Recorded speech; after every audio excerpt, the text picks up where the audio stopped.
Paz, irmãos, Deus abençoe todos nós. Vamos orar primeiro aqui por nós, depois pelos doentes, depois pelos que estão viajando. Brincando, né? Vamos orar por todos, amém? Pai Santo, em nome de Jesus, Teu Santo Filho, nós Te glorificamos pela Tua bondade, Deus. Aqui neste lugar, nos reunimos neste nome santo, poderoso, diante do qual todo joelho se dobra, toda língua confessa que Teu Filho é o Senhor para a Tua glória. Pai amado, aqui estamos, Senhor, para aprender sobre Ele, sobre o Senhor das nossas vidas. Como é maravilhosa essa doutrina, como é, Senhor, profundo este ensino. E nunca saberemos tudo a respeito, porque o Senhor é Deus misterioso. Teu Filho, Jesus Cristo, assumiu a nossa natureza, assumiu a nossa carne.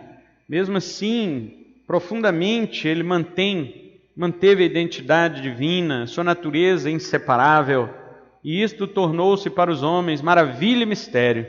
Por isto, Senhor Deus, nós queremos aqui nos ocupar um pouco daquilo que a Tua Palavra nos ensina a este respeito, para transmitirmos, Senhor, para aprendermos juntos, e cada vez mais isto gerar em nossos corações um anseio glorioso pelo Teu Filho, movimentos de adoração, Senhor. Ó Deus, para nos inclinarmos, nos curvarmos diante dEle e bendizer-lhe o nome, porque Ele é digno, Ele é o Cordeiro de Deus, Ele é aquele que derramou seu sangue e comprou com este homens de toda tribo, língua, raça e nação, e os constituiu reis e sacerdotes para o seu Deus e Pai. Aqui estamos, Senhor, Tua igreja, como fruto deste trabalho penoso da alma do Senhor, para Ti, Senhor, para entregar ao Senhor estes filhos que o Senhor o deu. Aqui estamos, Senhor, e pedimos a direção do Teu Espírito Santo. Abençoe, meu Pai, todos aqueles que não puderam estar aqui neste lugar. Meu Deus, guardando-os em suas viagens. Ó Senhor, curando suas enfermidades, Senhor, protegendo-os e guardando em seu trabalho. Mas, Senhor, abençoando estes que aqui também estão, que se dispuseram, se deslocaram, Senhor, dos seus lares para estar aqui, para aprenderem a Tua Palavra. Abençoe, Senhor, aqueles que posteriormente ouvirão também este estudo. Ó Deus, e desperta completamente, Senhor, o coração daqueles que estão ainda dormentes, que estão despreocupados, Senhor, atarefados com coisas insignificantes que tomam lugar, ó Deus, da Tua verdade e da Tua vontade. Que o Senhor volte a despertar Tua igreja e o Teu povo para estes últimos dias. Nós oramos, Senhor, porque queremos ser uma igreja reavivada, uma igreja restaurada, Senhor, e que olhe também para este mundo, meu Deus, como palco da destruição final, que o Senhor fará mediante a Tua ira santa e justa, meu Deus. Por isso queremos ser proclamadores, ó Pai, desta geração em que nós vivemos, para que Teu nome seja glorificado e todas as Tuas palavras se cumpram para o louvor da Tua glória. Nós oramos em nome de Cristo Jesus. Amém. Amém. Vamos cantar este louvor de novo.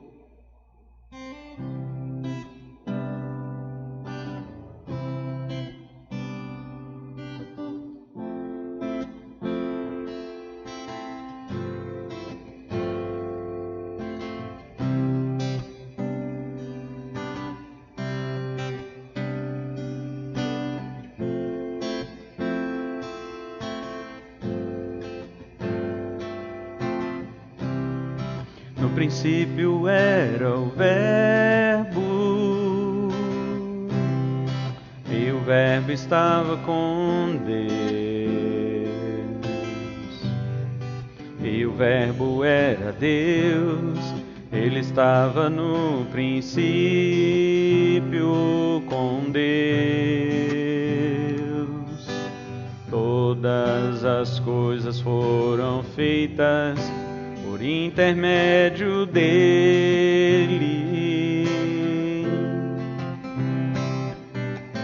e sem ele nada do que foi feito se fez.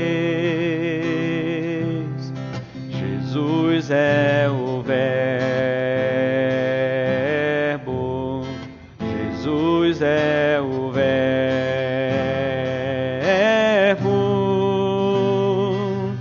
Jesus é eterno, Jesus sempre existiu,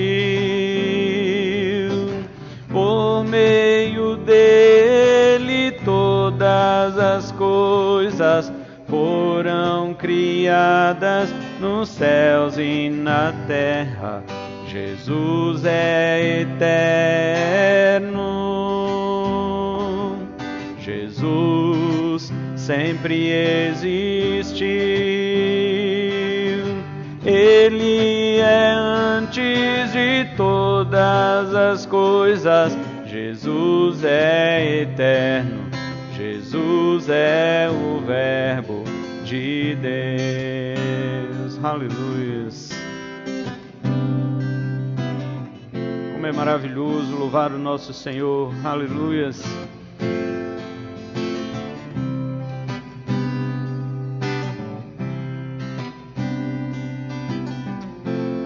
Mais uma vez, no princípio era o Verbo, e o Verbo estava com Deus. No princípio era o Verbo, e o Verbo estava com Deus. E o Verbo era Deus, ele estava no princípio com Deus. Todas as coisas foram feitas por intermédio dele, e sem ele nada do que foi feito se fez. Jesus é o Verbo, Jesus é o Verbo, Jesus é o Verbo,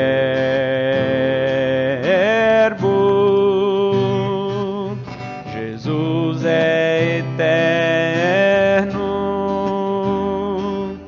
Jesus sempre existiu, por meio dele todas as coisas foram criadas nos céus e na terra. Jesus é eterno, Jesus sempre existiu, ele é antes de todas as coisas, Jesus é eterno, Jesus é o Verbo de Deus. Oh, Jesus é eterno, Jesus sempre existiu, por meio dele todas as coisas foram criadas nos céus e na terra. Jesus é eterno, Jesus sempre existiu, ele é antes de todas as coisas, Jesus é eterno, Jesus é o Verbo de Deus. Jesus é eterno, Jesus é o Verbo de Deus. Ele é eterno, ele é o Verbo. Jesus é eterno, Jesus é o Verbo de Deus.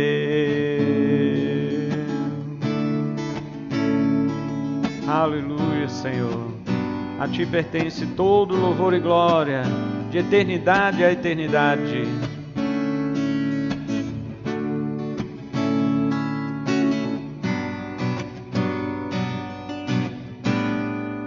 Amém. Glória ao nome do Senhor. Glória a Jesus.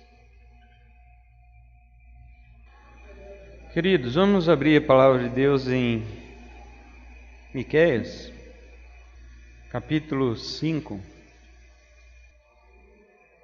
Vamos ler só o versículo 2. Vou ler aqui na minha versão, né, que eu trouxe aqui hoje. Não é minha não, né? Mas nova versão transformadora diz assim: Mas você, ó Belém Efrata, é apenas uma pequena vila entre todo o povo de Judá, e no entanto, um governante de Israel, cujas origens são do passado distante, sairá de você em meu favor. Agora eu vou pedir aos irmãos, né, que tem aí uma Bíblia mais tradicional, para ler este versículo. Lê na mais antiga aí, que é a corrigida. É mais velho.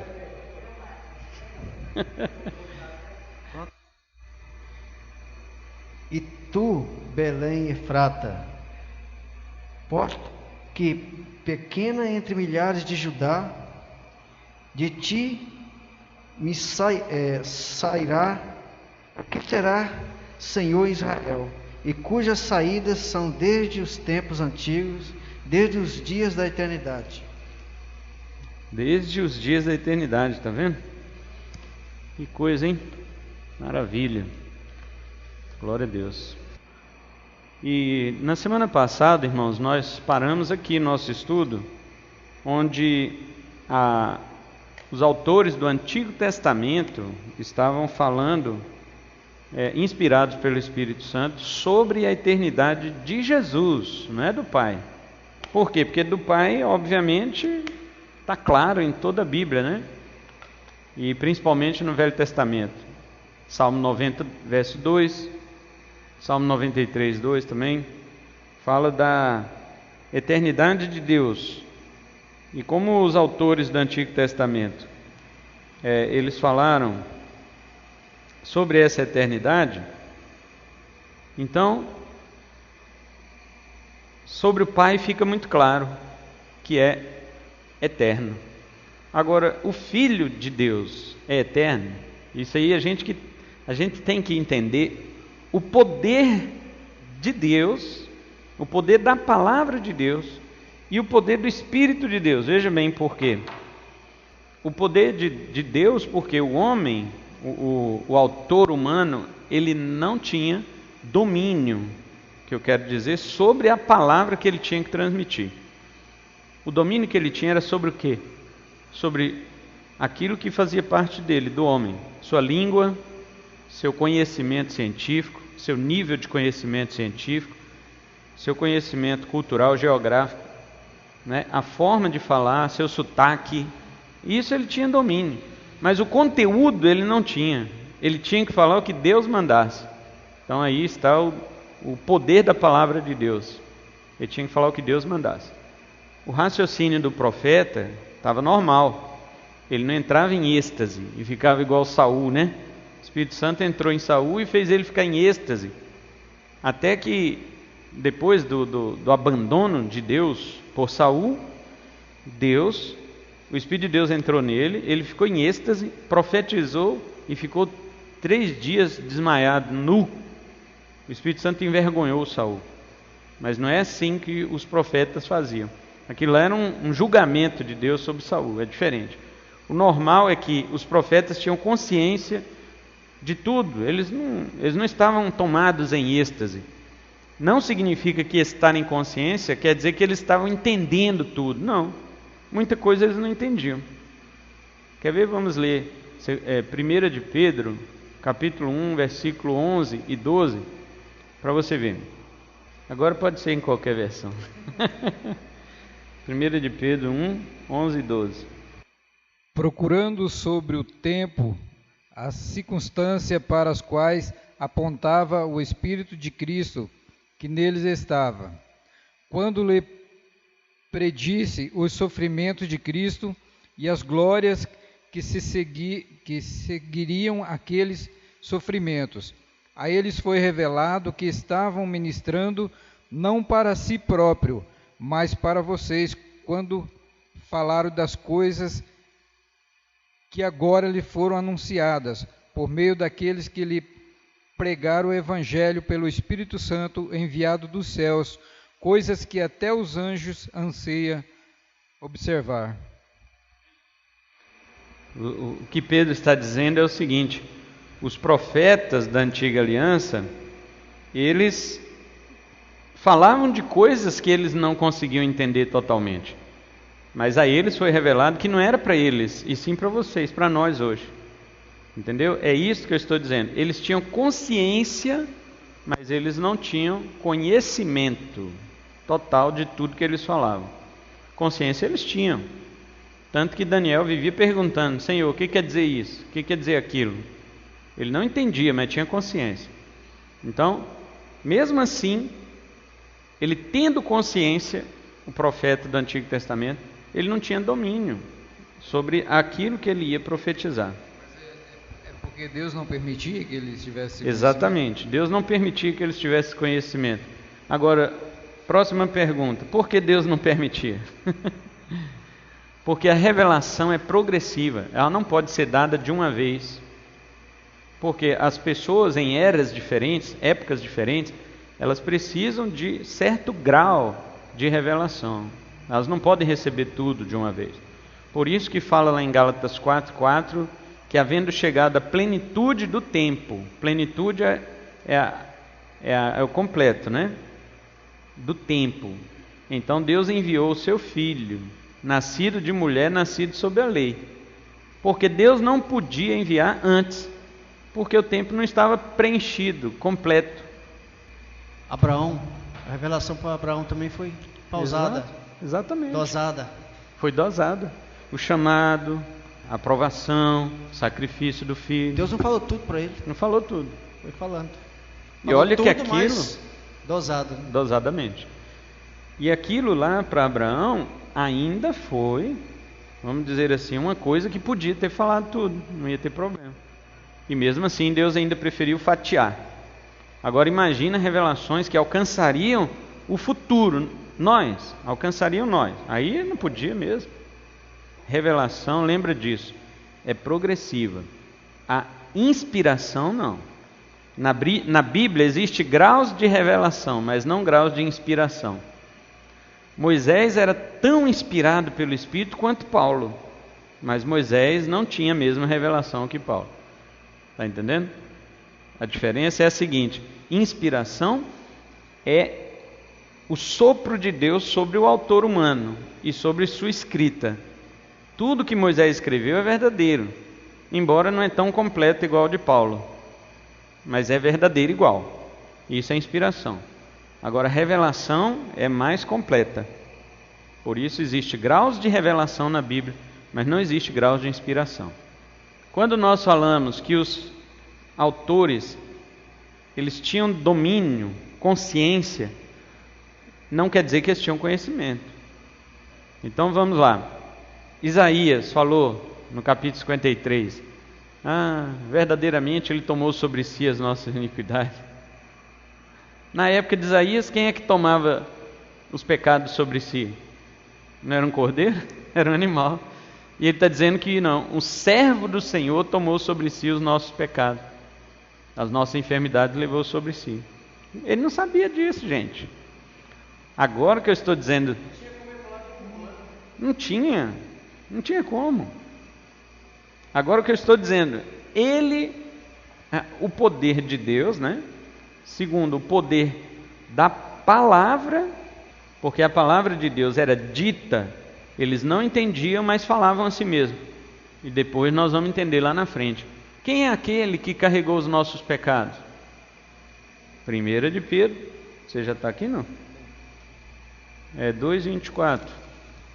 Ele mesmo levou em seu corpo os nossos pecados sobre o madeiro, a fim de que morrêssemos para os pecados e vivêssemos para a justiça. Por suas feridas vocês foram curadas. Quem foi que falou isso? Por suas feridas foram curadas? Isaías. Só que Isaías não sabia que Jesus ia vir, ia fazer tudo aquilo lá.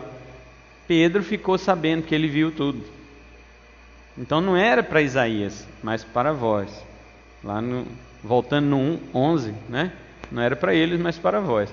Este é o poder da palavra. A palavra de Deus é poderosa porque o profeta vai dizer o que Deus mandar e não o que ele quer falar, ainda que ele não entenda. Aí terceiro eu falo o poder do Espírito Santo. Falei aquela hora, né? Por que o poder do Espírito Santo? Porque o Espírito Santo, ele é capaz de usar um profeta do Antigo Testamento para falar uma coisa que ele não entendia, mas que ele ia transmitir com toda a verdade, mesmo sem entender, ele ia transmitir com toda a verdade, e ao mesmo tempo o Espírito Santo não ia ferir a consciência do profeta. O Espírito Santo não ia atropelar o conhecimento humano do profeta.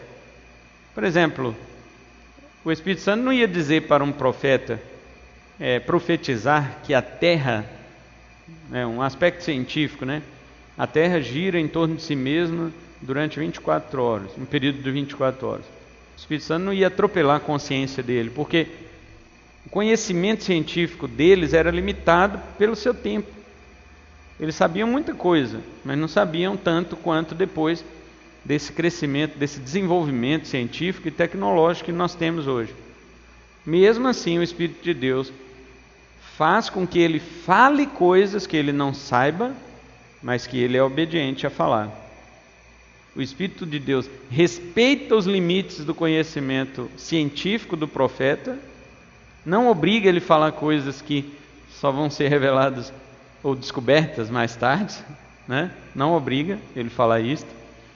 Por isso tem essa briga na internet aí, se a Terra é um globo ou se ela é só uma pizza, né? Redonda, não sei o quê. A Terra não gira, ela é parada, não sei. Por quê?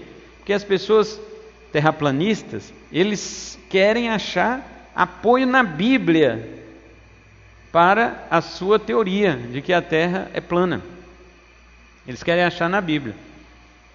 E quando a Bíblia vai falar sobre esse tipo de assunto, a Bíblia não entra em aspectos científicos que estão além do conhecimento natural dos seus personagens, entendeu? É isso que eu quero dizer. Então nunca se vai achar uma base bíblica que a Terra é plana. Não adianta, o cara pode usar Jó, Isaías, não sei o que, pode usar um monte de... mas ele não vai encontrar. Porque estas referências que eles usam para dizer que a Terra é plana e tal, sempre elas estão dentro de partes poéticas da Bíblia. E partes poéticas você não interpreta literalmente. Você interpreta dentro da poesia, você interpreta baseado na figura que o autor está querendo transmitir. Então não tem como... Será que ele não usa o que a Bíblia fala aqui nos 4 cantos da Terra? Não, esse aí é o da Terra quadrada. Os 4 cantos. Não, eles usam um termo lá de Jó, fala que a Terra, né, é como um sinete e tal. Aí eles falam que esse sinete é um sino, né, colocado igual uma tampa de uma abóbada, né? Que é não tem aquelas tampas daquelas travessas redondas que vai naqueles restaurantes chiques. Aí vem aquelas travessas redondonas assim, e tem uma tampa. A tampa faz bem assim, né? Aí chega na mesa, o cara tira lá. É isso ali que é um sinete. Por isso que ninguém consegue atravessar o espaço aí para lá, porque quando ele bate lá no... Como é que eles chamam? Abóbada, mas eles chamam outro nome. No domo, tem um domo, eles batem no domo. Eles falam isso. E eles acham que lá no livro de Jó, sinete é isso. Só que não é. Sinete Deus está dizendo o sinete da terra é como se fosse um anel, e o sinete era como um carimbo, né? O carimbo do rei que estava no anel. Então, quando se fazia, por exemplo, um buraco, até hoje faz, né? Um buraquinho no anel para colocar pedras, para revesti-lo de pedras. Isso aí que são os sinetes. Coloca as pedrinhas dentro dos buraquinhos. É isso que são os sinetes. Deus está falando que ele revestiu a terra dessas preciosidades. Não tem nada a ver com essa tampa que eles chamam de domo. Então, toda vez que alguém quer provar na Bíblia isto ou aquilo, no aspecto científico, é lógico que tudo que a Bíblia diz sobre ciência é verdade. Tudo. A Bíblia não pode mentir. Mas dizer que a Bíblia vai falar com a mesma linguagem moderna que você conhece hoje, isso não é. Você tem que entender dentro do limite do conhecimento do homem da época. Tá certo? Isso é que é. Acho que eles querem atualizar mais por outra coisa, né? Por pecado. Vamos facilitar os pecados? Se fosse só por aspecto científico, ainda ia. Então vamos passar aqui para nós vermos algumas mensagens dos escritores do Antigo Testamento. Nós já falamos, né, que homens inspirados pelo Espírito de Deus falaram sobre a eternidade do Filho de Deus. Então, como é que eles, é o que eu estava dizendo aqui, como eles podiam dizer coisas sobre o Filho de Deus se eles não acreditavam que Deus tinha filho? Eles não acreditavam, Deus tem um filho. Não. É a mesma coisa você perguntar hoje para um judeu ortodoxo, ele vai dizer a mesma coisa. Não, vocês cristãos são loucos, Deus não tem um filho. Deus é um. Deus é um. Se no máximo Deus tiver um filho, esse filho é a nação de Israel. Eles vão dizer, Deus não tem. Aí você fala, não, mas olha só, Deus tem um filho que é igual a ele, que tem a mesma natureza dele, que é consubstancial com ele. Eles conjuram você até a sua 4ª e 5ª geração. Porque para o judeu há um só Deus, no sentido de número mesmo. Nós sabemos que há um só Deus, mas em termos de pessoas, há 3. Deus é um. Porque Cristo é Deus, o Espírito é Deus e o Pai é Deus. Mas não são 3 deuses. Quando você está dentro de sua casa, você, sua esposa e seu filho, são 3 pessoas. Mas é só uma humanidade que está ali. É só uma humanidade. Os 3 são humanos. Então é isso que quer dizer, mais ou menos isso, né? Nunca ninguém vai conseguir explicar ou comparar, fazer analogia da Trindade. Mas só para a gente ter ideia, a divindade é uma porque as 3 pessoas são divinas, mas um não é mais Deus do que o outro. Se eles tivessem graus de divindade, aí sim nós estaríamos adorando deuses diferentes. Mas não, eles são 3 pessoas, eles têm suas próprias personalidades e cada pessoa é igualmente Deus. E não são 3 deuses. Então a divindade é o todo e as pessoas estão diferenciadas dentro dessa divindade. Então a Trindade é uma doutrina complicada, até para nós que cremos nela, né? Nós somos a única religião do mundo que cremos na Trindade. Ninguém mais. Mesmo que exista, igual tem gente que critica o cristianismo, né? E fala assim, o cristianismo está imitando, por exemplo, o hinduísmo, que tem Deus Shiva, Brahma e o Deus, esqueci o nome do outro lá. Então lá tem 3 deuses, o cristianismo está imitando, mas nós nunca dizemos 3 deuses, porque não há 3 deuses, há um só Deus. Lá no hinduísmo é 3 deuses, né? Depois vem outros deuses abaixo deles, mas nós cremos em um só Deus. O que é diferente são as pessoas. Mas se você falar isso para um judeu, ele se conjura. Se você falar isso para um islâmico, ele também se conjura. Por quê? O Islã crê em um só Deus, Alá, e ele não tem filho. Eu já vi crente, pastor pregando, o mesmo Deus dos muçulmanos é o nosso, irmãos. É o Criador de todas as coisas. Eles só chamam de outro nome, mas é o mesmo Deus. Já ouviu isso? Não? Mas isso é mentira. Pergunte para eles assim, Alá tem um filho? Meu Deus, se tiver uma bomba, ele joga em você na hora. Alá não pode ter filho. Ele só é um Deus.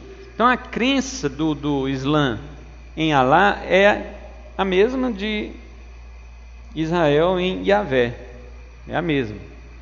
Eles não têm outro outra pessoa nessa divindade. Alá não tem filho, Yahvé não tem filho. Mas nós sabemos que esta revelação veio completa mais tarde. Por isso que a revelação é progressiva. Eu estava dizendo, né? A revelação é progressiva, porque Deus não ia mostrar para Moisés que ele tinha um filho. Moisés vinha dentro de uma religião politeísta no Egito. Imagina se Deus fala para Moisés lá, eu tenho um filho. Ah, então vamos, é outro Deus. Moisés nunca ia entender que é o mesmo Deus. E aí o judaísmo não seria, eles não obedeceriam o Shema de Deuteronômio 6,4. Ouve Israel, o Senhor nosso Deus é o único Senhor, único de numeral, um. Eles iam adorar Yahvé mais que Jesus, ia adorar Jesus menos e o Espírito Santo um pouquinho menos. Eles iam ser enoteístas. Enoteísmo é o quê? É quase igual ao monoteísmo. Mono é um de número mesmo, um e não tem mais ninguém, é só um. Enoteísmo é um também, só que é um acima de outros. Então, Melquisedeque, por exemplo, o sacerdote lá que abençoou Abraão, ele era enoteísta. Ele adorava um Deus acima de todos, mas para ele havia outros deuses que ele também servia, né, lá na cidade de Salém. Mas quando ele vai abençoar Abraão, ele sabe que Abraão é monoteísta, só tem um Deus e mais nenhum. Então o que Melquisedeque fala? Ele pensa qual é o Deus maior que ele serve. É o Elion, que é o Deus Altíssimo. Traduzindo em português, é o Elion, é Deus Altíssimo. Aí se Abraão só tem um Deus, então deve ser o maior dos deuses que eu conheço. Aí ele fala, bendito seja Abraão do Deus Altíssimo, de El Elion. Aí Abraão concorda com aquela bênção. Abraão concorda. Porque Abraão quer dizer para Melquisedeque que o Deus El Elion é o Yahvé. É o único. Entendeu? Então, a gente tem, lógico, né, muito mito sobre Melquisedeque, que acha que ele era um crente, né? Nossa, Melquisedeque era um exemplo. Ele era um sacerdote pagão, gente. Ele era cananeu. A diferença dele para os demais cananeus é que ele era um cara reverente, né? Ele tinha reverência para com o Deus de Abrão, mas para ele, o Yahvé de Abrão era o mesmo, é o Elion dele, mas não excluía a existência de outros. Então tá, vamos voltar aqui para você ver que mesmo com essa limitação sobre o conhecimento da Trindade, os autores do Antigo Testamento, mesmo sem saber que existia Trindade, que existia Filho, nem nada, eles vão lá e profetizam sobre o Filho. É por isso que eu disse, o poder de Deus, o poder da palavra de Deus e o poder do Espírito de Deus sobre os profetas. Eles não falavam o que eles queriam, mesmo sem entender, eles falavam o que Deus mandava. Tá certo? Já lemos as referências de Deus, né? Pai eterno. Agora, semana passada nós lemos Isaías 9,6, que o profeta diz assim, porque um menino nos nasceu. Olha só que profecia. Porque um menino nos nasceu, um filho se nos deu. O governo está sobre os seus ombros e o seu nome será Maravilhoso Conselheiro, Deus Forte. Então o menino chama Deus Pai da eternidade, ou seja, esse menino é eterno, e Príncipe da Paz. Sempre nomes duplos, né? Maravilhoso Conselheiro, Deus Forte, Pai da eternidade, Príncipe da Paz. 4 nomes ali para Jesus. Como que Isaías, que acreditava que só tinha um Deus, ia falar de um menino que é Deus? Nunca. Só por um motivo. Porque Isaías era obediente à palavra de Deus. A palavra era maior que o profeta. Deus mandou e ele falou. Agora, se alguém chegasse, se o rei Ezequias, por exemplo, o rei Acais, né? Foi na época do rei Acais que ele profetizou isso aí. Se o rei Acais chegasse para ele e falasse assim, Isaías, que menino é esse que você está chamando de Deus? Ele ia dizer, eu não sei. Não sei. Ele ia falar assim: figuradamente é o filho seu, esse menininho que nasceu agora aí, o Ezequias, né? Figuradamente é ele aí. Isaías não tinha compreensão completa de que este menino Deus era Jesus. E a gente acha que tinha, né? A gente lê esse versículo e fala: olha, irmãos, Isaías falando sobre Jesus. Sim, ele está falando sobre Jesus, mas ele não sabia. Como diz 1 de Pedro 1:11, eles não sabiam. A eles foi revelado o que era a nosso respeito e não para eles. Os irmãos entenderam agora como não faz sentido um judeu rejeitar Cristo. Não faz sentido. Cristo estava profetizado nas páginas da antiga aliança. Não faz sentido um judeu dizer: Yahvé não tem filho. Não faz. No próprio cânon deles, que é o Antigo Testamento, está revelado que o Pai tem um filho. Só que essa revelação se mostra mais clara quando Jesus vem. Não é isto? Então, eu comentei o seguinte: não pode estar falando de Deus Pai, porque não foi Ele que veio nascer. Quem veio nascer do ventre da mulher foi Deus Filho.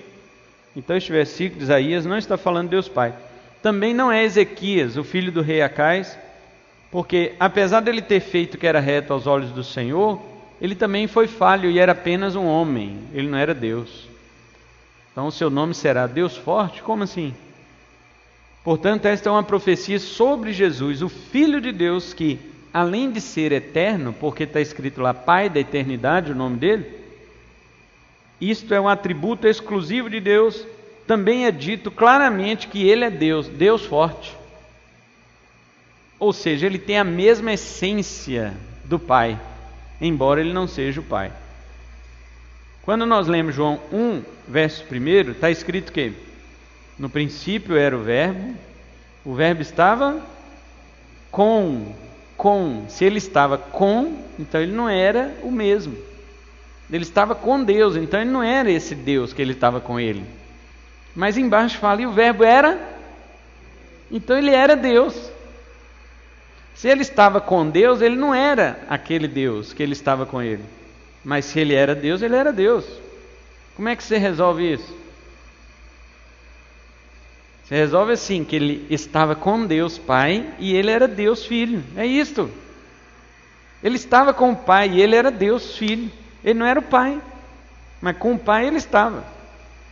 Igual falar assim, lá na Bahia era o Cleilson, e o Cleilson estava com o Gildo, com o seu pai, né? Seu pai é humano, né?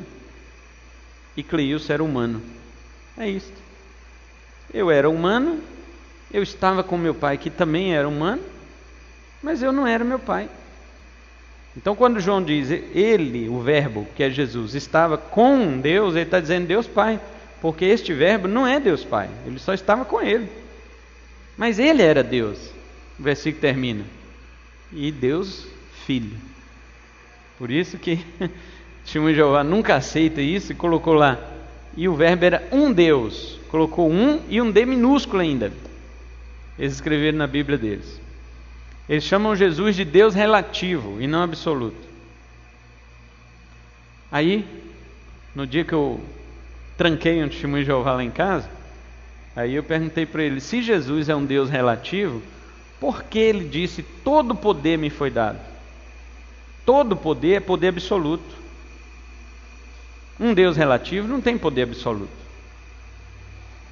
O próprio conceito de Deus é absoluto,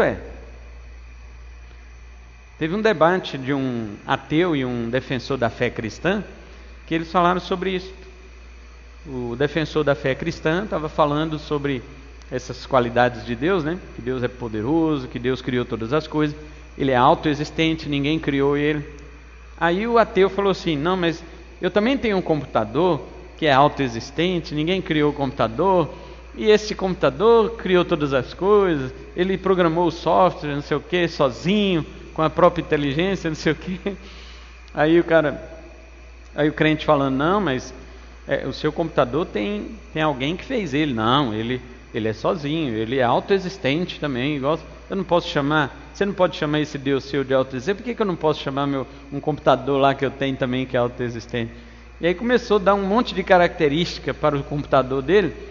Aí no final o crente falou para ele assim, mas pera lá, o que você está falando aí, seu computador é Deus, você só trocou o nome dele. Aí todo mundo na plateia caiu na gargalhada e aplaudiu, né? E ele se calou, porque ele estava apenas trocando o nome, mas as características do computador eram de Deus. Um computador autoexistente, que ninguém criou ele que cria tudo, isso é Deus. Aí o cara vai lá e só troca o nome. Agora, se você for pensar, né, como a filosofia da ideia existente a ideia que existe antes dos fatos, você também vai encontrar que mesmo essa ilustração, essa comparação, ela é equivocada. De um computador, de uma xícara. Os ateus não falam da xícara voadora? Tem uma xícara voadora no espaço. Me prova que ela não existe. Não é assim que eles falam com a gente? Que a gente fala, tem um Deus, então me prova que ele não existe. O cara afirma uma coisa que ninguém pode provar e depois fala, me prova que não, né? Aí ele fala, tem uma xícara voadora no universo, me prova que não. Aí, então quando você prova para ele com o pensamento antes dos seus resultados. Porque uma coisa é você pensar em coisas prontas, outra coisa é você ter ideia de coisas não prontas. Uma xícara, por exemplo, que existe no espaço, por aí, uma xícara rosa voando sobre Netuno, que os ateus falam isso, né? Ela tem a forma de uma xícara. Por quê? Não tem, exatamente, a ideia vem antes da forma. Uma xícara, você nunca vai pensar ela como um elefante. Você só vai pensar como uma xícara, porque a forma determina. Agora, quando você fala Deus, que forma você vê? Não tem. Então, Deus é a ideia antes da existência. Então, filosoficamente, até nesse ponto eles estão equivocados, os ateus. Eles não podem refutar esse argumento baseado nas imagens feitas de um Deus homem que nem Jesus? Uhum. Pode. Viveu, Pode, mas não procede. Por quê? Porque essas imagens não é o que o verdadeiro cristão adora. O cristão católico, vamos falar do católico que adora, né? O cristão católico que adora uma imagem, mesmo a imagem que o cristão católico adora, ela só é um artefato, ela só é um resultado de uma ideia. Mesmo assim, a ideia veio antes. E, no fundo, a adoração é prestada a um ser que não é a imagem. Porque o verdadeiro cristão mesmo, ele não adora a imagem. E ainda que alguém possa construir uma imagem de Deus, essa imagem, ela limita Deus, portanto não pode ser Deus. Se você faz uma imagem de Deus, você já limitou Deus.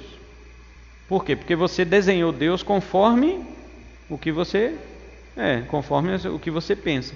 Só que o que você pensa sobre Deus, para transmitir aquilo em forma de imagem, é subjetivo. E se alguém pensar diferente? Isso só limita, mas não responde à questão da ideia anterior. Porque, por exemplo, eu e você adoramos a um Deus sem forma, sem imagem, e se nós fôssemos criar uma imagem de Deus, nós estaríamos projetando de dentro da nossa mente para fora a imagem de um Deus como nós imaginamos. Portanto, ele já ficou reduzido. Ele proveio, essa imagem se originou da nossa cabeça. Então já não é mais Deus. Tanto que a sua forma de desenhar um Deus seria diferente da minha. Agora, nós dois, sem imagem, sem nada, nós conseguimos ter a ideia de um Deus sem forma. E esta ideia é a prova de que Deus existe, porque Ele que colocou essa ideia em nós.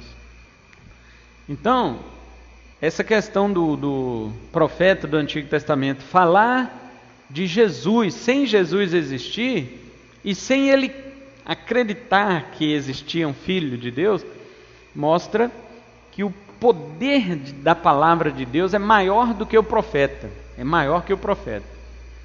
Porque o profeta Isaías, vamos supor que ele rebatesse a Deus. Mas espera aí, o Senhor não é um?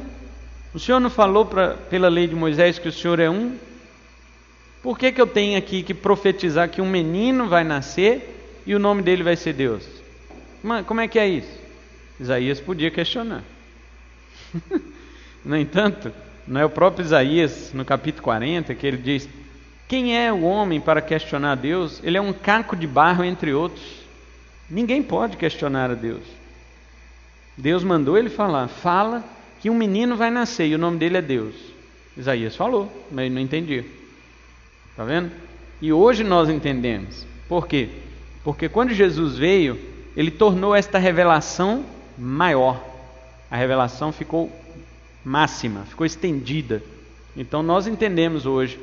Por isso que Pedro explicou, primeira carta, capítulo 1, verso 11. Não era para eles, é para vós, as coisas que eles profetizaram. Amém? Nós também já vimos do Salmo 110, 4, quando diz lá que tu és sacerdote eterno, segundo a ordem de Melquisedeque. Olha a palavra eterno, né? Tu és sacerdote eterno. Tu quem? Verso 1 vai responder: disse o Senhor. Quem é esse primeiro Senhor? Tudo maiúsculo. Yahvé. Ao meu Senhor. Quem é esse outro Senhor?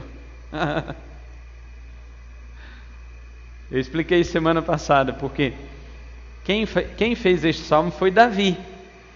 E quando você lê 2 Samuel 23, 2, Davi diz assim: o Espírito de Deus fala por minha boca. Ele fala por meu intermédio. Então o Espírito de Deus falando por Davi, Davi disse assim, ó, disse o Senhor. Esse primeiro Senhor é maiúsculo, tudo maiúsculo, é Yahvé. Aí fala, ao meu Senhor. Esse segundo Senhor não é tudo maiúsculo, no hebraico é Adonai. Disse Yahvé ao meu Adonai: assenta-te à minha direita, até que eu ponha os teus inimigos por baixo dos teus pés. Olha que legal. Eu pergunto, na época de Davi, rei de Israel, quem era Senhor maior que ele na terra de Israel?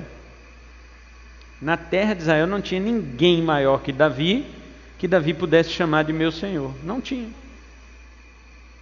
Então Davi está falando de quem? Disse o Senhor. Esse Senhor, todo mundo ali da época de Davi sabia que era Deus, que é Yahvé, né? Mas ele diz, disse o Senhor ao meu Senhor. Alguém vê, Davi, mas quem que é teu Senhor? Você é Senhor de todas as coisas aqui em Israel. Não tem ninguém acima de você, você é o rei. De quem que você está falando? O primeiro Senhor nós entendemos que é Yahvé. Mas o segundo, Yahvé disse ao teu Senhor, que é Adonai? Quem que é esse? E outra, assenta-te à minha direita. Davi foi colocado à direita de Deus? Não. Quem foi colocado à direita de Deus? Jesus, na sua ascensão. Quando ele ascendeu ao céu, o Pai o colocou à sua direita, cumprindo esta profecia de Davi. Ou seja, poder do Espírito Santo. Fala, Davi, fala. E Davi falou. Agora explica, Davi. Davi não explica. Ele não consegue, velho. Explica isso aí, Davi. Disse o Senhor ao meu Senhor. Quem é este meu Senhor? Porque o Senhor aí todo mundo sabe que é Yahvé. Mas quem que é este segundo Senhor aí? Que vai assentar à direita de Yahvé, até que Yahvé coloque os inimigos dele debaixo dos pés. Quem é? Aí Davi, não sei, o Espírito Santo mandou falar. Aí Jesus explica isso, lá em Mateus 22, Mateus 22, versículo 41, não me lembro, confiram para mim. Mateus 22, 41, Jesus vai explicar. Ele vai quase explicar. Jesus também não vai explicar muito, não. Lê aqui, meu querido. Reunidos os fariseus, interrogou-os Jesus: que pensais, vós, do Cristo? De quem é filho? Respondeu-lhe ele, Deus de Davi. Respondeu eles, de Davi. Respondeu-lhes Jesus, como pois, Davi? Pelo Espírito, chama-lhe Senhor, dizendo, disse o Senhor ao meu Senhor, assenta-te à minha direita, até que eu ponha os teus inimigos debaixo dos teus pés.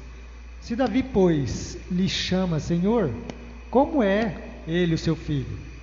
E ninguém lhe podia responder palavra, nem ousou alguém, a partir daquele dia, fazer-lhe perguntas. Tá vendo? De quem? O Messias é filho de quem? Aí todo mundo, filho de Davi. Ué, lembra do cego lá de Jericó? Filho de Davi, tem misericórdia de mim? Quando alguém chamava alguém de filho de Davi, ele está dizendo Messias, em outras palavras. Messias, tem misericórdia de mim. Porque segundo a profecia, o Messias seria da linhagem de Davi. Então quando alguém dizia Jesus, filho de Davi, ele está dizendo Jesus, Messias, ou Jesus, Cristo. Reconheço você como o Messias prometido. É isso que ele estava dizendo. Mas os fariseus da época de Jesus não criam que Jesus era o Messias. Aí Jesus faz essa pergunta: de quem é filho o Messias? E aí ele fala, de Davi, ué. Quando o Messias chegar, todos nós vamos dizer filho de Davi. Aí Jesus diz, mas se ele vai ser filho de Davi, como é que pelo Espírito Davi disse o Senhor ao meu Senhor, assenta à minha direita até que ponha os inimigos por baixo dos teus pés. Se Davi chamou o Messias de Senhor, então não é Yahvé, tá vendo? Yahvé é o Deus Pai. E quando o Senhor disse ao meu Senhor, este meu Senhor que é outro Deus, que é o mesmo Deus, mas outra pessoa, é o Deus Filho, este é Adonai, que é o Messias. Assenta-te à minha direita, até que eu ponha os teus inimigos por baixo dos teus pés. Se Davi chamou ele de Senhor, como é que ele pode ser seu filho? É o Messias que tinha que chamar Davi de Senhor. Mas na verdade Davi já tinha chamado ele de Senhor. Então quem é este Senhor? O primeiro é Yahvé, o segundo é o Adonai, que é o Messias, que é Jesus. Agora Jesus só vai explicar isso aí melhor em Apocalipse 22, versículo 16. Pode ler o 16. Eu, Jesus, enviei o meu anjo para vos testificar estas coisas nas igrejas. Eu sou a raiz e a geração de Davi, a resplandecente estrela da manhã. Está vendo? Eu sou a raiz e a geração de Davi. Jesus está dizendo, o que é raiz, gente? É de onde provém uma árvore. A árvore é Davi, mas a raiz é Jesus. Não é o contrário. Não foi Jesus que veio de Davi, ele está falando. Foi Davi que veio de Jesus. Isso quer dizer que Jesus é eterno, Davi não. A árvore está firmada na raiz. Eu sou a geração de Davi, ou seja, eu que gerei Davi. Aí Jesus explicou quem é o segundo Senhor lá do Salmo. Disse o Senhor, que é Deus Pai, ao meu Senhor, Davi dizendo que é Deus Filho, assenta-te à minha direita. O autor aos Hebreus vai dizer no capítulo 1, Deus já falou para alguém sentar à direita dele? Não, só para o Filho ele falou isso, assenta-te à minha direita. Então se ele falou isso para o Filho, este Filho é o Senhor de Davi, e o Senhor de Davi é o Messias, é o Cristo, é o Senhor eterno também. Agora, como é que você sabe que este Senhor é eterno? Como é que você sabe que este Senhor do Salmo 110 é eterno? Por causa do verso 4. No verso 4, o Senhor Yahvé jurou para este Senhor Adonai, dizendo, tu és sacerdote eterno, segundo a ordem de Melquisedeque. Então o pai jurou para o filho que ele é eterno. Ele tem um sacerdócio eterno. Davi não sabia nada daquilo que ele estava falando, mas ele falou. Semana passada nós já falamos sobre a questão de Melquisedeque, né? Então o pai disse ao filho que ele é sacerdote eterno, mais uma prova da eternidade de Cristo. Hoje nós lemos Miqueias 5:2. Esta profecia fala sobre a encarnação, isto é, sobre o nascimento de Cristo. Mas observe que o profeta não se limita ao nascimento físico. Ele diz no versículo 2 que as origens de Cristo são desde os tempos antigos, desde os dias da eternidade. Miqueias está dizendo: Belém, tu és uma cidade pequena, ninguém dá valor para você, Belém, mas eu digo, de ti me sairá aquele, que reinará para sempre, e cujas origens são desde a eternidade. Veja, quem é que ia nascer em Belém? Era o Deus Filho, Jesus. E Miqueias está dizendo, apesar dele nascer em Belém, ele existe desde a eternidade. Vocês lembram que o apóstolo, o evangelista também não, o profeta João Batista, você lembra que o profeta João Batista falou a respeito de Jesus? Ele falou bem assim: este é o que eu falei que vinha depois de mim, mas que já existia antes de mim. Lembra que ele falou isso? João 1,30, eu acho.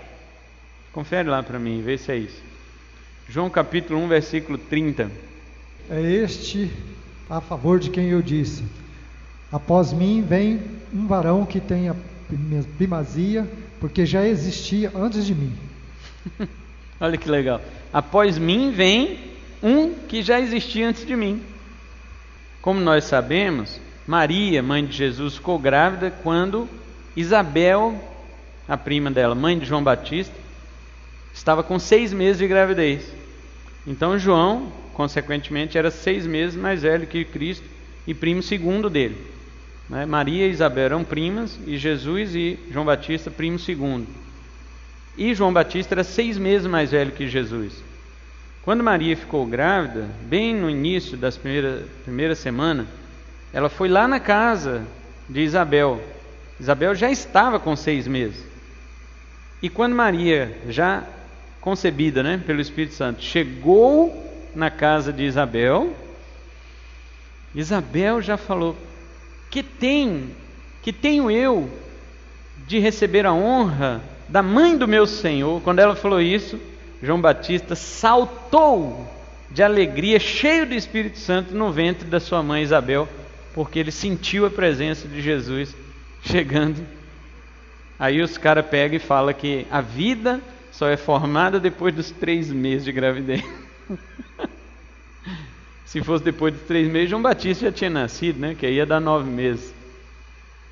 Foi com 6 meses que João tinha 6, Maria estava ali, nos primeiros formatos. E quando chegou, estremeceu o ventre dela. Era um menino, pulando de alegria, cheio do Espírito, porque Jesus chegou lá.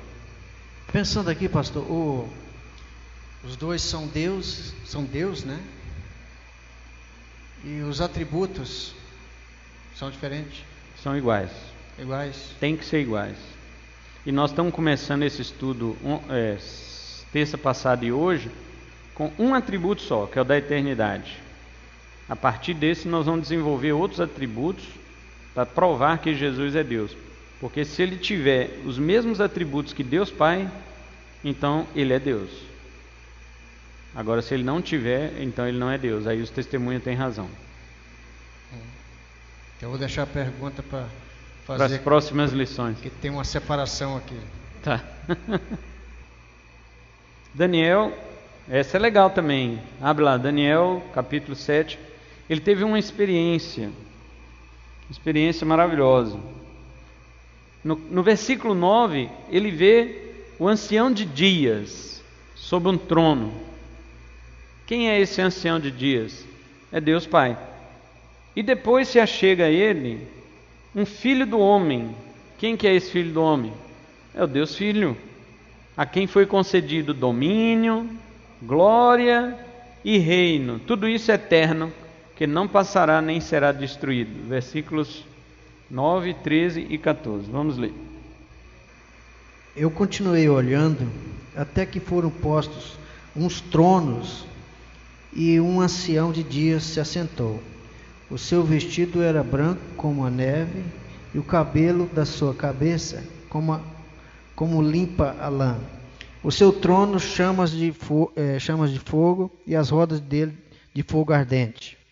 Eu estava olhando as minhas visões da noite, e eis que vinha nas nuvens do céu como o filho do homem, e dirigiu-se ao ancião de dias, e fizeram chegar até ele.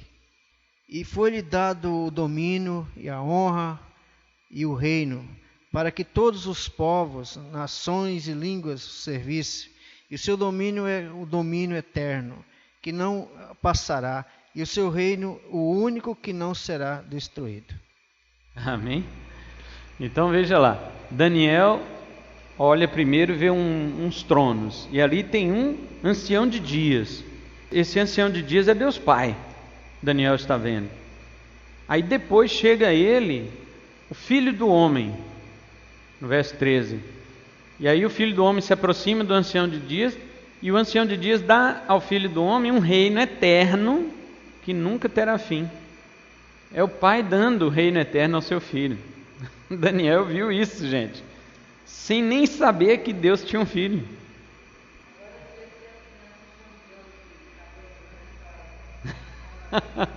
Cabelo branco, barba branca. Uai. Exatamente. Embora esse significado é simbólico, né? A gente sabe que é da pureza, do juízo de Deus, né? Mas era a imagem que eu tinha, era essa mesmo de Deus. Os irmãos estão vendo? Daniel não sabia que Deus tinha um filho. Ele vê Deus na visão e vê o Filho de Deus se aproximando e recebendo o reino eterno. Quem seria esse, se não fosse Jesus? Está vendo? É incrível esse negócio, né? Príncipe da paz. Essa linguagem que eles usam para explicar a imagem, assim, uma certa figura de Deus e do Filho diferenciada, só para a gente ter uma noção, né, do que separação do Pai e do Filho, uma distinção. Só para ter noção, porque ninguém jamais viu a Deus. Isso aqui é uma visão, e em uma visão é permitido ver o que Deus quer mostrar. Por exemplo, quando João está lá no Apocalipse, ele tem visão de coisas invisíveis. Por exemplo, ele vê almas reinando com Cristo. Como é que você vê alma? Alma não é invisível?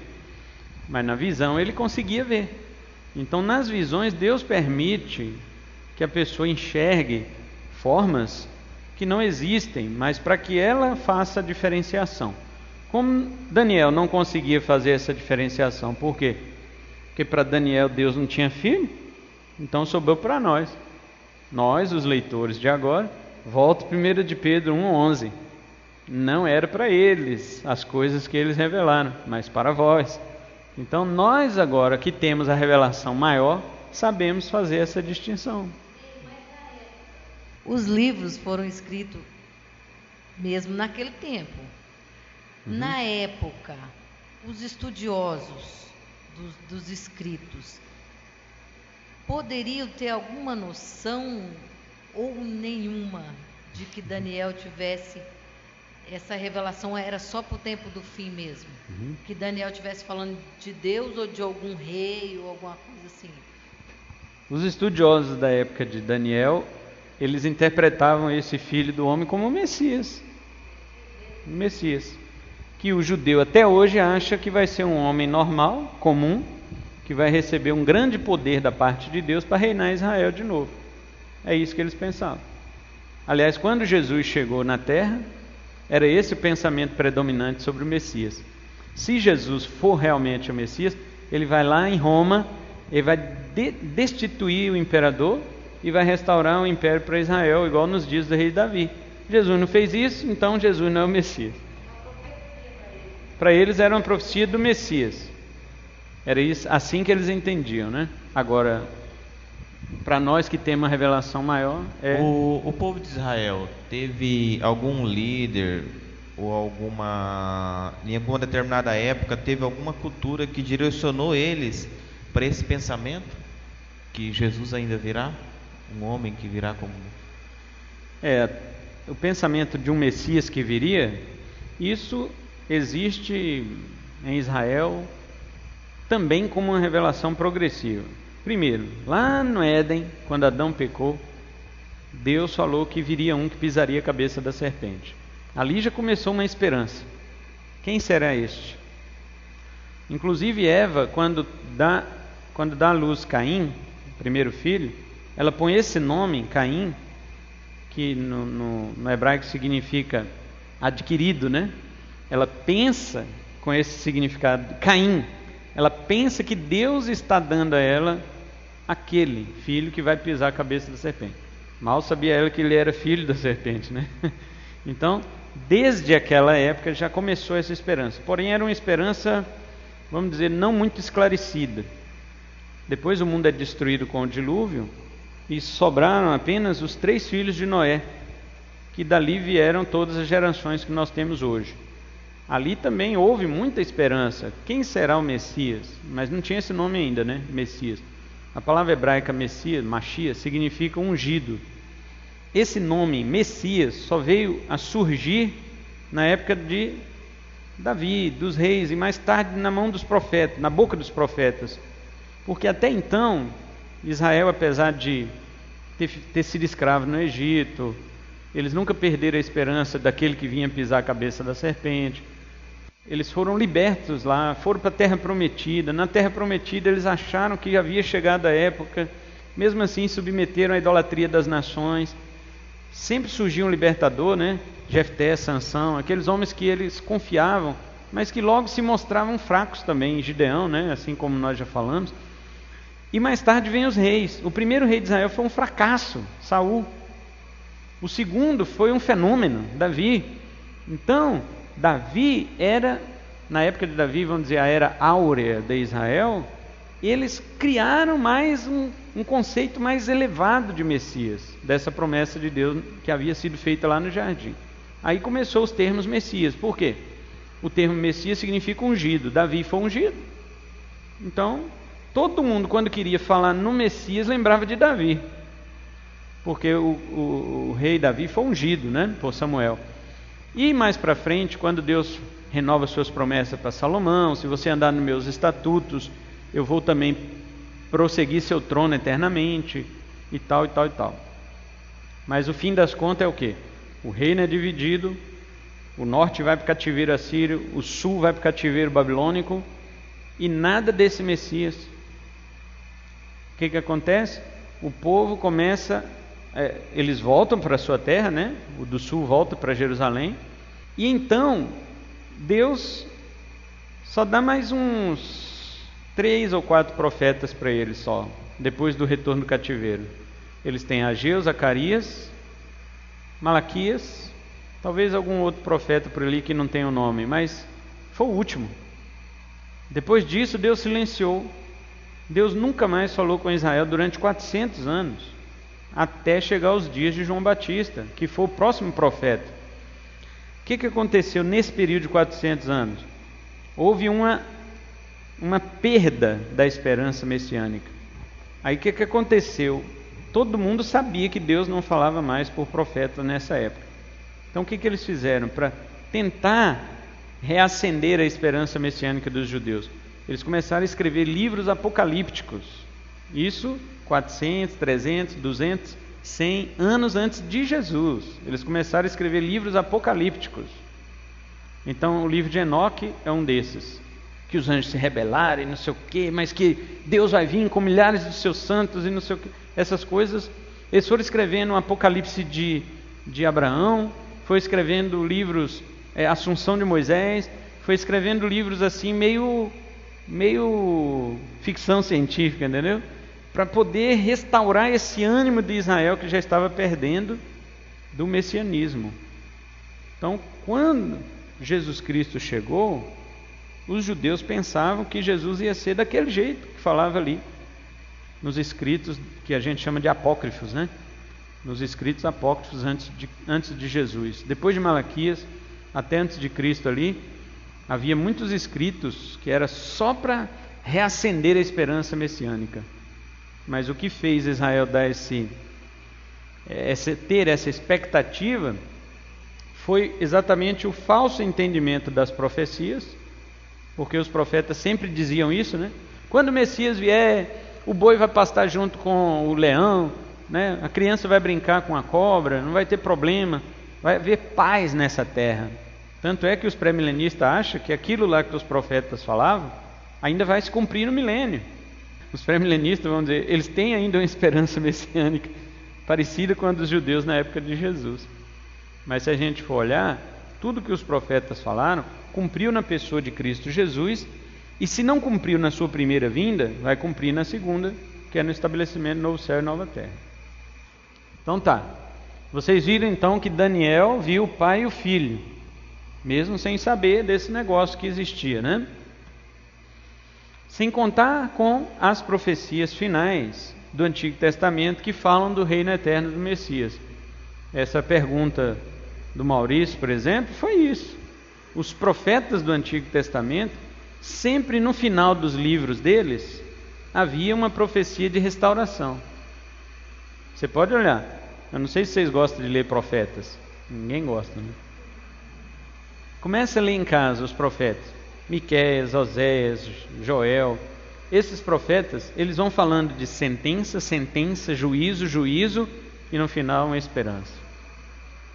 Eles falam todos mais ou menos a mesma coisa. Ó Israel, Deus vai fazer isso com você, Deus vai te punir, Deus vai te castigar, não sei o quê. Mas naqueles dias, aí começa. Todos os profetas têm essa esperança naqueles dias, né? E aí é onde eu estava dizendo, os pré-milenistas acham que ainda isso vai acontecer no milênio. Mas nós sabemos que só no novo céu e na nova terra essas coisas vão acontecer. Por quê? Porque espiritualmente elas já se cumpriram em nós, na igreja. Então, todas estas profecias finais do Antigo Testamento, elas apontam para este Filho de Deus, mesmo que os profetas não soubessem que ele existia.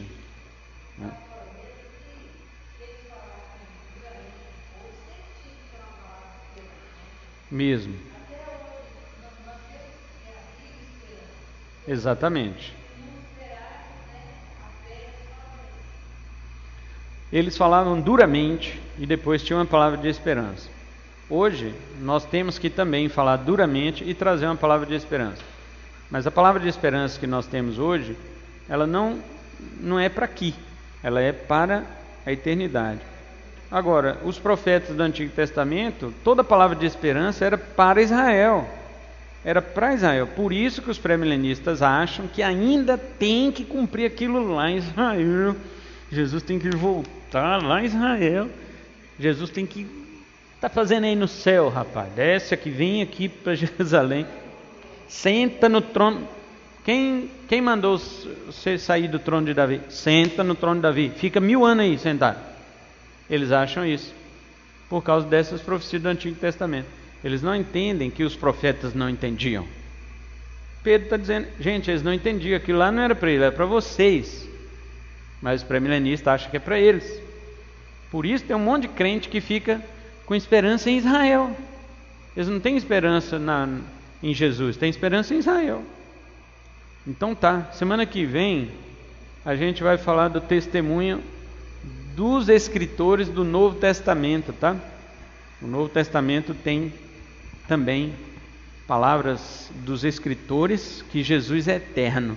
Lembre-se, nós só estamos falando da eternidade de Cristo. Nós não estamos falando de outras provas de sua divindade. Tem muito mais provas que Jesus é Deus.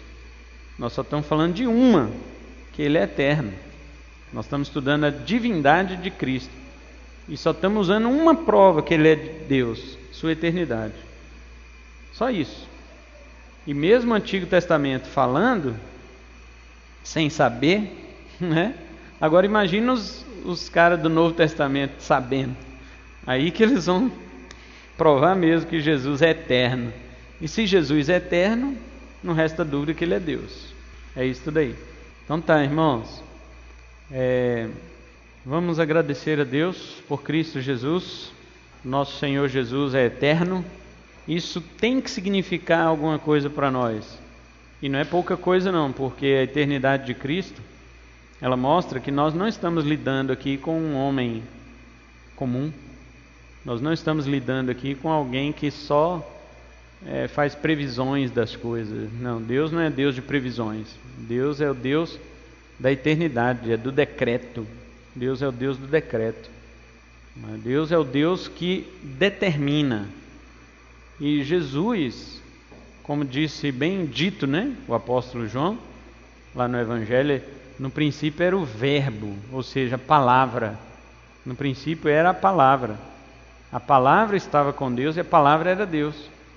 Então, se a palavra é Deus, nós não estamos aqui diante de uma coisa, diante de um homem, de um ser limitado. Nós estamos aqui diante do próprio Deus. Jesus, o Filho de Deus, eterno como Pai. Futuramente, né, lá no ano 300 e alguma coisa, Atanásio, ele vai fazer uma defesa da eternidade de Cristo, porque os arianos já estavam dizendo que Jesus não era Deus naquela época, no século IV. E ele vai dizer bem assim: Jesus, Deus de Deus, gerado, não criado, desde a eternidade. E aí nós também precisamos entender essa colocação de Atanásio, porque quando ele fala gerado eternamente pelo Pai e não criado, ele estava combatendo o arianismo, que dizia que Jesus era criado, mas ao mesmo tempo ele estava protegendo a relação de Jesus com Deus. Ele estava protegendo a relação de pai e filho. Por isso que ele diz eternamente gerado. Se alguém disser assim, se Jesus foi gerado, houve um tempo que ele não existia. Não é isso que Atanásio está dizendo. Quando ele fala gerado, ele não está falando igual Maria gerou Jesus, não é disso. Ele está falando gerado, ele quer dizer relação eterna de pai e filho. Esse negócio de chamar Deus de pai e o Deus chamar ele de filho, isso é eterno. Essa relação é eterna entre eles. Meu filho, vem aqui que eu vou te louvar. E aí o filho vem e o pai o louva. Isso é eterno. O filho, pai, eu quero te exaltar. E aí quando ele vai exaltar o pai, isso é eterno. É desde sempre que eles são assim. Por isso que Atanásio chamou de gerado desde a eternidade, Deus de Deus, não criado. Então imagina essa relação perfeita de pai e filho, mediante o Espírito, né? Dessas três pessoas eternamente. Nunca teve um tempo em que isso não existiu. É muito louco isso, né? Até que houvesse não sei o quê, que não existe nome para isso, em que eles criassem um momento, porque não havia momento, na eternidade não há momento. Então houve alguma coisa que a gente não sabe o que é, que eles resolveram criar um momento. E quando eles criaram um momento, aí começou a contar o tempo. Aí dentro desse tempo é que ele foi criando tudo como nós conhecemos. Ou melhor do que nós conhecemos, porque o que conhecemos foi afetado pelo pecado, né? Então não se sabe como foi que Deus falou, chegou a hora de criar, porque não havia hora. Por isso que a palavra grega para tempo tem cronos e tem kairos. Então para a gente entender, chegou o kairos que Deus falou, é hora, cronos, de criar as coisas, de colocar as coisas que não existem para existir. E como nada existia, ele começou a chamar as coisas à existência. E o nada obedeceu a Deus e as coisas vieram. Até o nada lhe obedece. E pela palavra. Porque quando ele falou, era Jesus. Quando o Pai falou, era Jesus fazendo. E o Espírito Santo, o Espírito era A palavra pneuma, né? É respiração. O Espírito era a respiração de Deus e Jesus era a palavra de Deus. Então, quando Deus falava, quando nós falamos, o hálito não vai junto? Então, o hálito de Deus é o Espírito e a fala de Deus é o Filho, é Jesus. E isto daí que saía da boca de Deus, que não tem boca, Deus não tem boca, né? Deus é Espírito. Isso daí criava, trazia do nada as coisas. E isso ainda vemos hoje, né? Mesmo com o pecado tendo afetado, ainda nós vemos o poder disso, das obras de Deus. Elas não deixam de proclamar, né? A glória do Senhor. Pai amado, muito obrigado pelo Teu Filho Jesus.